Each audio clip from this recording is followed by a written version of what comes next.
Syntax की हम लोग पहले एक्सरसाइज स्टार्ट करते हैं। सिंटैक्स में क्या होता है कि वाक्य गलत होता है और गलत वाक्य को सही करना होता है। तो पूरे सिंटैक्स में हमें इनकरेक्ट सेंटेंस को करेक्ट करना है। ये बोर्ड पेपर में बहुत ही ज्यादा मोस्ट इंपॉर्टेंट है, जो कि पूछा जाता है। तो बहुत ध्यान से समझिएगा एक एक क्वेश्चन। देखिएगा पहली एक्सरसाइज का पहला क्वेश्चन क्या कह रहा है, हम रूल सहित आपको बताएंगे, कोई घबराने की जरूरत नहीं है। जो भी क्वेश्चन होगा उसमें क्या रूल लगेगा, वाक्य गलत से सही क्यों होगा, सब कुछ बताएंगे। बस वीडियो को एंड तक देंगे। पहला सेंटेंस लिखा है the virtue is its own reward. ठीक है ना, बहुत ध्यान समझिएगा इसमें क्या गलती है। देखिएगा पहली जो एक्सरसाइज है उसमें आर्टिकल से ही यूज है। पूरा आर्टिकल जो हमारा definite and definite A and दा होता है, वही हमें देखना है कि कहां पर ए लगेगा, कहां एन लगेगा, कहां दा लगेगा, कहां से हटाया जाएगा, यही सब देखना है। तो देखिएगा वर्च्यू माने होता है गुण। क्या होता है वर्च्यू माने? गुण। और वर्च्यू जो है वो एक अबस्ट्रैक्ट नाउन है। तो अबस्ट्रैक्ट नाउन हमें दिखाई नहीं देता। अबस्ट्रैक्ट नाउन के बारे में सबसे पहले समझ लीजिए। अबस्ट्रैक्ट नाउन वो नाउन होता है जो जिसे हम केवल महसूस कर सकते हैं, वो हमें दिखाई नहीं देता, जिसका रूप रंग आकार कोई टेस्ट नहीं होता है। तो उसके पहले आर्टिकल का प्रयोग नहीं होता है। तो जो पहला सेंटेंस है इसमें गलती क्या है कि ये जो द लिखा हुआ है ये हटा दिया जाएगा। क्या किया जाएगा? हटा दिया जाएगा। तो पहला सेंटेंस कंप्लीट हो गया। आपको वर्च्यू के पहले जो ये द लिखा हुआ है इसको आपको हटा देना है। ठीक है ना। दूसरा देखिएगा, दूसरा है honesty of Ram can not be doubted. तो देखिए ऑनेस्टी भी हमारा अबस्ट्रैक्ट नाउन है। ठीक है, ऑनेस्टी हमारा क्या है? अबस्ट्रैक्ट नाउन है। तो देखिए अब रूल ये कहता है कि अबस्ट्रैक्ट नाउन के पहले आर्टिकल का प्रयोग नहीं होता है। तो इसमें जैसा कि आर्टिकल का प्रयोग नहीं हुआ है, लेकिन अबस्ट्रैक्ट नाउन को किसी नाउन से जोड़ा गया हो या अबस्ट्रैक्ट नाउन को किसी नाउन से इंक्लूड किया गया हो। अगर कह दिया जाए honesty is the best policy, तो ऑनेस्टी के पहले द नहीं लगेगा, क्योंकि इसमें ऑनेस्टी के बारे में ही केवल बताया गया। अगर कह दिया जाए ऑनेस्टी ऑफ राम, अब इसका मतलब अबस्ट्रैक्ट नाउन को हम यहां पर प्रॉपर नाउन से जोड़ चुके हैं। किसी के नाम से किसी व्यक्ति से जोड़ दें अगर अबस्ट्रैक्ट नाउन को, तो इसका मतलब है उस अबस्ट्रैक्ट नाउन के पहले फिर आर्टिकल द का प्रयोग किया जाता है। तो इसमें करेंगे क्या हम? ऑनेस्टी के पहले हमें द का प्रयोग करना है। तो आंसर क्या बन जाएगा? The honesty of Ram can not be doubted. बात समझ में आ गई। तीसरा क्वेश्चन देखिएगा, Taj is an unique building in the world. तो देखिएगा यहां पर जब हम यूनिक का प्रोनाउंसिएशन उच्चारण निकालेंगे तो उसका पहला अक्षर क्या निकलेगा? या निकलेगा। तो किसी भी शब्द का उच्चारण निकालिए, उसका पहला अक्षर अगर ता से ज्ञा के अक्षरों का निकलेगा तो वहां पर एन नहीं लगता, वहां पर ए लगाया जाएगा। तो यूनिक के पहले एन नहीं आएगा, ए लगेगा। और ताज जो होता है, ताजमहल जिसे हम कहते हैं, ताज हमारी एक क्या होती है? हिस्टोरिकल बिल्डिंग, अर्थात ऐतिहासिक इमारत। तो ऐतिहासिक इमारतों के पहले हम दा का प्रयोग करते हैं। तो यहां पर आपको ताज के पहले दा का प्रयोग करना है। क्या का प्रयोग करना है? दा का प्रयोग। तो आंसर क्या बनेगा? The Taj is a unique building in the world. आगे बढ़िए, चौथा question, iron is a useful. तो देखो इसका उच्चारण यूजफुल में भी या आएगा, तो यहां पर ए की जगह क्या हो जाएगा? एन हो जाएगा। क्या हो जाएगा? एन हो जाएगा। इसके बाद डोंट ट्राई टू मेक फूल। तो देखो मेक, जैसे आपने देखा होगा मेक ए नॉइज होता है, ठीक है ना, वैसे मेक के लिए हमेशा ए का प्रयोग होता है। ए आर्टिकल आता है। क्या आता है? ए। तो यहां पर मेक के बाद आपको ए लगाना है, बाकी सेंटेंस पूरा सेम वही रहेगा। तो बन जाएगा don't try to make a fool of me, ये हो जाएगा। आगे 6 नंबर देखिएगा, ही इज एन यूरोपियन। तो देखिए ये स्टार्ट जरूर है हमारा। देखिए इसका हमने एक बहुत ही बेहतरीन वीडियो डाला हुआ है। आप चैनल पर नए हो तो चैनल को सब्सक्राइब करें और चैनल पर जाएं, वहां पर यूज ऑफ ए एन जो आर्टिकल होता है उसका भी बहुत विधिवत ट्रिक वाइज हमने डाला है कि आप एक बार वीडियो देखेंगे, 2 मिनट का वीडियो है, अगर आप देखेंगे तो आपको इतना विधिवत ही समझ में आ जाए कुछ कहने में। वैसे ही वहां पर हमने दा का प्रयोग भी, आर्टिकल जो डेफिनिट है, सब कुछ हमने डाल रखा हुआ है। एक्सरसाइज में सिर्फ समझाना है, लेकिन हम रूल सहित समझाएंगे, आपको कोई दिक्कत नहीं आएगी। तो यूरोपियन के पहले एन नहीं आएगा, क्या आएगा? यहाँ पर ए का प्रयोग किया जाएगा। इसके बाद रिच और पुअर के बारे में देखिए। देखो रिच हमारा मतलब गरीब, शुड, यहां पर रिच हो गया अमीर, शुड चाहिए, हेल्प माने सहायता, पुअर माने गरीब। मतलब यहां पर बनेगा कि अमीरों को गरीबों की सहायता करनी चाहिए। तो जो अमीरों, अमीर का अमीरों जो बहुवचन बनता है वो दा लगाने से बनता है। गरीब का गरीबों जो बनाया जाता है वो दा लगाने से बनता है। तो हमेशा याद रखिएगा कि करेक्ट इनकरेक्ट में, सिंटैक्स में कभी भी रिच और पुअर आ जाए तो उसके पहले दा ही लगता है। क्या लगता है? दा। तो यहां पर बन जाएगा the rich should help the poor हो जाएगा। मतलब रिच और पुअर के पहले दा का प्रयोग किया जाएगा। आगे हम 8 नंबर में बढ़ते हैं, नितिन इज एन यूनिवर्सिटी। तो यूनिवर्सिटी हमारा पहला अक्षर क्या होगा? या। तो शब्द के उच्चारण का पहला अक्षर अगर का से ज्ञा का किसी भी वर्ड का है तो वहां एन नहीं लगता है, वहां पे ए लगा है। तो यहां पर एन की जगह ए हो जाएगा केवल। तो बन जाएगा Nitin is a university student. ठीक है ना। तो पहली एक्सरसाइज पर 8 क्वेश्चन हो गए। आगे हम लोग 9 नंबर पर बढ़ते हैं। चलिए आगे हम लोग बढ़ते हैं। क्वेश्चन नंबर 8 हो चुके हैं। 9 क्वेश्चन में देखिएगा, बहुत ध्यान से देखिएगा, बहुत इजी है। देखिएगा 9 नंबर में कह रहा है sun rises in east and sets in west. तो देखिए इसमें क्या गलती है। देखिए जो अद्वितीय चीजें होती हैं जैसे सूर्य, चंद्रमा, पृथ्वी, आकाश, तारे, और इसके बाद जो दिशाओं के नाम होते हैं ईस्ट, वेस्ट, नॉर्थ, साउथ, इनके पहले आर्टिकल द का प्रयोग किया जाता है। तो इसमें कुछ नहीं करना है, आपको सन के पहले द सन और ईस्ट और वेस्ट के पहले भी द का प्रयोग करना है। तो आपका आंसर बन जाएगा the sun rises in the east and sets in the west हो जाएगा। ठीक है ना। आगे हम लोग बढ़ते हैं 10 नंबर में। This is an useful. तो यूजफुल के पहले ए आता है, एन नहीं आता है। तो यहां पर कुछ नहीं करना है, आपको एन की जगह ए का प्रयोग करना है, बाकी सेम वैसे उतार देना। इसके बाद 11 नंबर में the love is its own reward. तो देखिए लव जो शब्द होता है वो एक अबस्ट्रैक्ट नाउन है, और अबस्ट्रैक्ट नाउन के पहले आर्टिकल का प्रयोग नहीं होता है। तो यहां पर जो द शब्द लिखा इसको हम केवल हटा देंगे, बाकी से सेंटेंस सेम वैसे ही उतार देंगे। आगे 12 नंबर में देखिए आई डू नॉट पे द हीट। तो देखिए पे जो वर्ब होती है, जैसे आपका पे हीट इसमें दिया गया है, जैसे पे अटेंशन आपने सुना होगा कि पे अटेंशन, तो पे के बाद फिर आर्टिकल का प्रयोग नहीं होता, ये ध्यान दीजिएगा। ठीक है। तो कुछ नहीं करना इस सेंटेंस में, सिर्फ आपको द हटा देना है, बाकी पूरा सेंटेंस सेम वैसे उतार देना है पूरा। ठीक है ना। तो आई डू नॉट पे हीड टू हिज नॉनसेंसियल टॉक्स, जो भी लिखा सेम आप वैसे उतार देंगे। ठीक है ना। कुछ भी नहीं करना, केवल द हटा दीजिए। आगे बढ़ते हैं 13 नंबर में। It is a world where rich hate poor. यह एक ऐसा संसार है जहां पर गरीब जो है अमीर लोग जो होते हैं वो गरीबों से घृणा करते हैं। तो अमीर लोग, तो जब अमीर का बहुवचन अमीर लोग बनता है तो रिच और पुअर के लिए दा का प्रयोग होता है। तो आप रिच के पहले दा लगाइए और पुअर के पहले दा लगा दीजिए, आपका सेंटेंस करेक्ट हो जाएगा। ठीक है ना।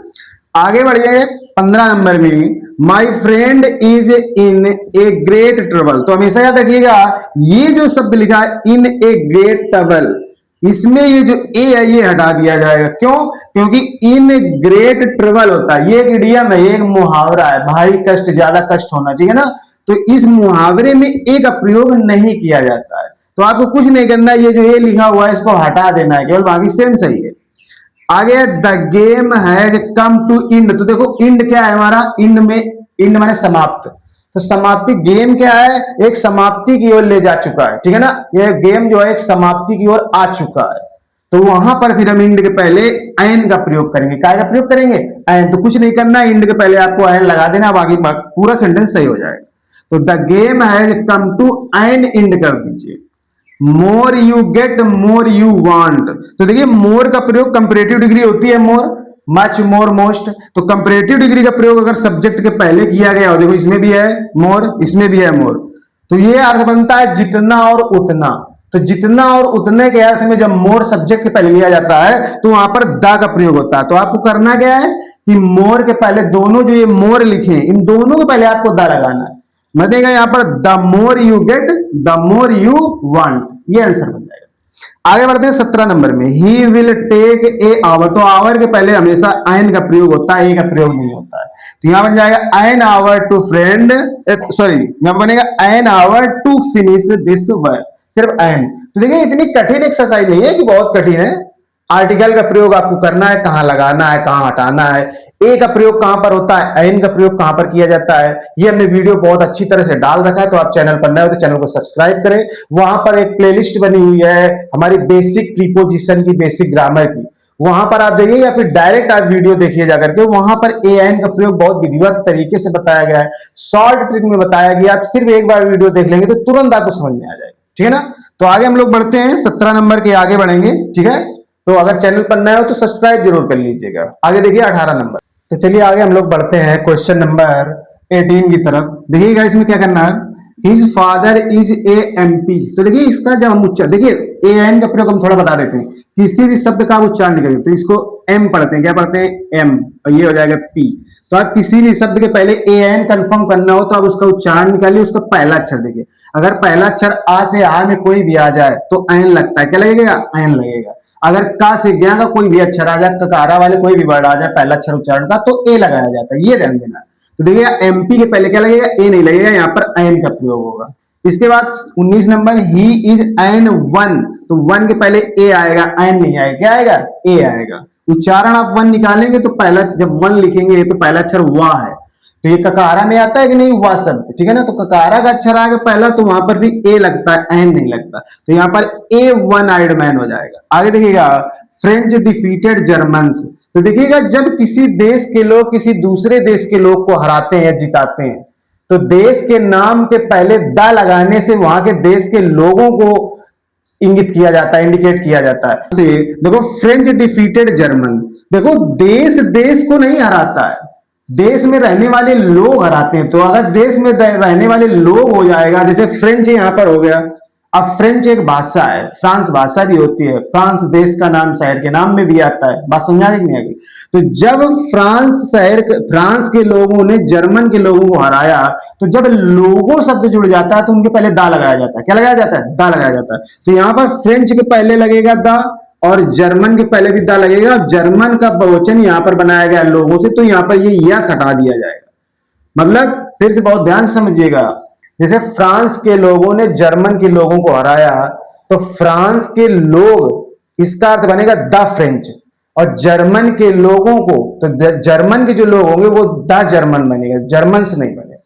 तो यहां पर सीधा सीधा फ्रेंच और जर्मन के पहले द का प्रयोग किया जाएगा। बस समझ में आ गई। आगे देखते हैं 21 number, Gandhi ji was greatest. तो सुपरलेटिव डिग्री के पहले द लगता है, क्या लगता है? द लगता है। तो यहां पर द ग्रेटेस्ट हो जाएगा, बाकी पूरा सेम वही रहेगा। इसके बाद 22 नंबर देखिएगा, it is A best book. तो देखिए ये बेस्ट शब्द भी सुपरलेटिव है, तो सुपरलेटिव पहले द आता है, ए एन का प्रयोग नहीं होता है। तो आपको द बेस्ट बुक करना, ठीक है ना। 23 नंबर, द गोल्ड। तो देखिए गोल्ड एक मटेरियल नाउन है, तो मटेरियल नाउन के पहले द का प्रयोग नहीं होता है। तो यहां पर इस सेंटेंस में आपको द हटाना है, बाकी शेष वाक्य वैसे ही उतार देना है। आगे देखिएगा, Indus is a long river. तो देखिए ये एक नदी का नाम है। तो धार्मिक पुस्तकों के नाम हो, चाहे आपके पवित्र नदियां गंगा, यमुना, सरस्वती, जैसे इंदुस नदी यहाँ पर आ गई है, तो नदियों के नाम के पहले दा लगता है। तो यहाँ आपको इंदुस के पहले केवल दा लगाना है, बाकी पूरा सेंटेंस वैसे ही उतार देना है, ठीक है ना। तो यहाँ पर the Indus is a long river in the Punjab होता है। इसके बाद देखिएगा, Mumbai is Manchester of India. तो देखिए जब मुंबई और इंडिया दोनों के बीच तुलना की गई है कि किस चीज से? मैनचेस्टर से। मतलब कि जब दो शहर या दो देशों के बीच आपस में तुलना की जा रही हो, तो जिस चीज के लिए तुलना किसके लिए की गई है? मैनचेस्टर के लिए की गई है, ठीक है ना। कि मुंबई भारत के मैनचेस्टर जैसा। तो इस ऐसी कंडीशन में कि जैसे भारत दिल्ली के लाल किले जैसा, मतलब कोई भी ऐसा एग्जाम्पल बनाओ, कोई भी एग्जाम्पल आप बना सकते हैं। तो दो देश या दो शहर जब आपस में किसी चीज को लेकर के तुलना करते हैं, तो उस चीज के लिए द का प्रयोग होता है। तो मुंबई इज द हो जाएगा, क्या हो जाएगा? The Manchester of India. आगे देखते हैं 26 number, he is a honourable. तो ऑनरेबल के पहले एन लगता है, ए नहीं लगता है, ठीक है ना। तो जहां पर ए लिखा हुआ है वहां पर हम इस नियम के अनुसार एन का प्रयोग करेंगे, ठीक है। तो आई होप आपको समझ में आ रहा होगा, ज्यादा कठिन नहीं है, बस आपको ए एन दा कहां लगाना है कहां नहीं लगाना है ये ध्यान देना है। तो आगे हम लोग 26 नंबर के आगे बढ़ते हैं, तो बहुत ध्यान से देखिएगा, बहुत ध्यान समझिएगा। तो चलिए आगे हम लोग बढ़ते हैं क्वेश्चन नंबर 27 की तरफ, तो बहुत ध्यान समझिएगा। देखिए 27 नंबर में दिया गया USA. USA is the richest country of the world, ठीक है ना। जो यूएसए है, United states of America, United states of America. तो देखिए जिस देश के नाम में स्टेट शब्द आ जाए, शहर के नाम में या देश के नाम में, या जैसे आ जाता है आइसलैंड्स या बहुत सारी चीजें ऐसी ऐसी हैं, तो अगर स्टेट्स शब्द आ रहा है यहां पर, तो स्टेट्स का मतलब हो गया राज्य, और उसके लिए दा का प्रयोग होता है। तो इसका मतलब है कि यूनाइटेड स्टेट्स ऑफ अमेरिका के पहले क्या होगा? दा का प्रयोग किया जाएगा। क्यों? क्योंकि इसमें स्टेट्स शब्द जुड़ रहा है, और स्टेट्स शब्द के लिए दा का प्रयोग किया जाता है, वो चाहे अकेला हो या किसी शब्द के साथ या किसी देश या शहर के नाम के साथ में हो। तो यहां पर कुछ नहीं करना, आपको यूएसए के पहले यहां पर आपको दा का प्रयोग करना है। तो बन जाएगा the USA is the richest country of the world. आगे देखिए, गंगा। गंगा एक पवित्र नदी का नाम है, तो नदियों के नाम के पहले हमेशा दा लगता है, तो यहां पर आपको दा का प्रयोग करना है, बाकी सेम सेंटेंस वही रहेगा। The Ganga is a mighty river. Rich और पुअर आ गया, हमने पहले ही बता दिया है कि सिंटैक्स में रिच और पुअर आ जाए तो आपको कोई रूल नोटिस नहीं करना, सीधा रिच हो चाहे पुअर, उससे पहले दा का प्रयोग कर देना। तो बन जाएगा the rich prosper and the poor suffer. इसके बाद he is the member of an union. तो यूनियन के पहले ए लगता है, एन नहीं लगता है, ठीक है ना। यहां पर ए यूनियन हो जाएगा। Mister Tiwari is a MLA. तो एमएलए का जब हम उच्चारण निकालेंगे तो उच्चारण हमारा आ से आ वाला निकलेगा। तो आ से आ वाला उच्चारण अगर किसी शब्द के लिए निकलता है पहला अक्षर तो वहां एन लगता है, ए नहीं लगता है। तो यहां पर आपको एन करना है, तो एन एम एल ए हो जाएगा। इसके बाद he is making a noise होता है, तो यहां पर ए नहीं लगाया गया तो आप ए लगा दीजिए, मेकिंग ए नॉइज होता है, ठीक है ना। द ऑनेस्टी, तो देखिए ऑनेस्टी क्या है, अब्स्ट्रैक्ट नाउन है और अब्स्ट्रैक्ट नाउन के पहले आर्टिकल का प्रयोग नहीं किया जाता है, द का प्रयोग नहीं किया जाता है, तो इसका आपको सिर्फ द हटा देना है, तो honesty is the best policy हो जाएगा। तो देखिए जो सिंटैक्स है बहुत ही मोस्ट इंपॉर्टेंट है, बहुत ही जरूरी है कि हम लोगों को ये पता होना चाहिए कि वाक्य गलत होता है, हम गलत ही उसको देखते हैं, उसमें सही भी चीजें करनी होती हैं। तो गलती कहाँ है, उस गलती को सुधारना है हमें इस पूरे चैप्टर में, सिंटैक्स जितना भी है। काफी बड़ा चैप्टर है लेकिन हम आपको एक एक रूल साइड डिटेल से सब कुछ बताएंगे, तो घबराने की कोई जरूरत नहीं। अगली नेक्स्ट एक्सरसाइज में हम लोग मिलते हैं। अगर चैनल पर नए हो तो चैनल को सब्सक्राइब जरूर कर लीजिएगा। धन्यवाद।